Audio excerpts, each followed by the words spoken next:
हरे कृष्णा। शिवानंद सेन ये नाम मात्र एक व्यक्ति का नहीं बल्कि भक्ति की वो धारा है जिसने स्वयं श्री गौरांग महाप्रभु की चरण रज में अपने जीवन को अर्पण कर दिया। जब जब संसार में भक्ति का सूरज उदित होता है तब तब उसकी किरणें किसी न किसी रूप में भक्तों के हृदय में उतरती है और शिवानंद सेन उन दिव्य किरणों में से एक थे। वे बंगाल के एक प्रतिष्ठित कायस्थ परिवार से थे, ज्ञानी, ध्यानी और अत्यंत सेवाभावी। परंतु उनकी सबसे बड़ी पहचान ये थी कि वे श्री चैतन्य महाप्रभु के परम प्रिय पार्षदों में से एक थे। वे कोई साधारण सेवक नहीं बल्कि महाप्रभु के प्रेम युद्ध के नायक थे, जिन्होंने तन मन धन सब कुछ संकीर्तन आंदोलन के लिए समर्पित कर दिया। हर वर्ष जब नवद्वीप से भक्तों का विशाल संकीर्तन दल जगन्नाथपुरी की ओर निकलता तो उसके संचालन की सारी जिम्मेदारी शिवानंद सेन के हाथों में होती। वे कोई साधारण यात्रा नहीं होती थी, ये होती थी भक्ति की विजय यात्रा। गांव गांव, नगर नगर से होते हुए जब श्रीनिवास आचार्य, नित्यानंद प्रभु, मुकुंद दत्त और अन्य महाभक्त मिलते तब उनके साथ श्री कृष्ण नाम का ऐसा ज्वार उठता कि पूरी धरती गूंज उठती। हरे कृष्णा कृष्ण कृष्ण हरे हरे, हरे राम राम राम हरे हरे। शिवानंद सेन न केवल इस यात्रा की व्यवस्था करते बल्कि अपने निजी धन से सभी वैष्णवों के भोजन, आवास और सुरक्षा का पूर्ण प्रबंधन करते। रास्ते में जब किसी भक्त को कष्ट होता वे अपना सुख त्याग कर उसकी सेवा में लग जाते।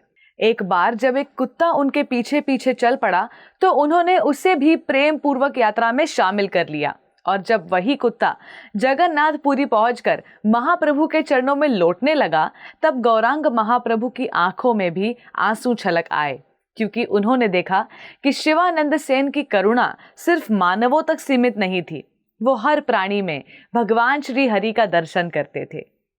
उनकी भक्ति की पराकाष्ठा तब दिखी जब स्वयं नित्यानंद प्रभु ने उन्हें पदाघात दिया और शिवानंद सेन ने उस पीड़ा को भी प्रेम मानकर वंदना की। जब उन्होंने नित्यानंद प्रभु को कोटि कोटि नमस्कार किया तब प्रभु ने उन्हें अपने आलिंगन में भर लिया और कहा, शिवानंद, तुमने जिस सेवा की मर्यादा रची है उसे देवता भी नहीं पा सकते। उनकी संतानों में भी भक्ति का वही तेज था। कवि कर्णपुर जैसे महाभक्त उन्हीं के पुत्र थे, जिनकी रचनाएं आज भी वैष्णव साहित्य की अमूल्य निधि हैं।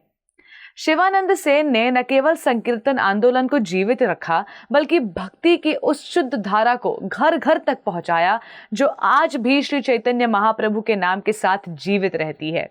और जब उनके जीवन की अंतिम घड़ियां आईं तब वे संसार की किसी भी वस्तु से नहीं जुड़े थे, न संपत्ति का मोह, न देह का भय। केवल एक ही आस थी, श्री गौरांग महाप्रभु के चरणों की रज। कहा जाता है कि अपने अंतिम समय में उन्होंने गदगद स्वर में केवल यही कहा, गौरांग गौरांग गौरांग, और उनकी आत्मा जैसे कि संकीर्तन की लहर पर सवार होकर नित्य लीला में प्रवेश कर गई। शिवानंद सेन का जीवन हमें सिखाता है कि भक्ति केवल पूजा नहीं, सेवा है, केवल मंत्र नहीं, आचरण है, केवल गीत नहीं, त्याग है। शिवानंद सेन का जीवन इस बात का जीवंत प्रमाण है कि भक्ति केवल जप और कीर्तन नहीं बल्कि निष्कलंक सेवा, निर्मल प्रेम और पूर्ण समर्पण का दूसरा नाम है। वे उस दिव्य संकीर्तन महासागर की शांत और अडोल धारा थे जिसने असंख्य जिज्ञासुओं को श्री गौरांग की अनंत लीला की ओर प्रवाहित कर दिया। धन्यवाद। हरे कृष्णा। ऐसे ही और भक्तिमय कार्यक्रमों के लिए देखिए हरे कृष्णा टेलीविजन और इसे प्राप्त करने के लिए आप अपने केबल अथवा DTH ऑपरेटर से संपर्क करें तथा और अधिक जानकारी के लिए आज ही डायल करें 7666 839 839।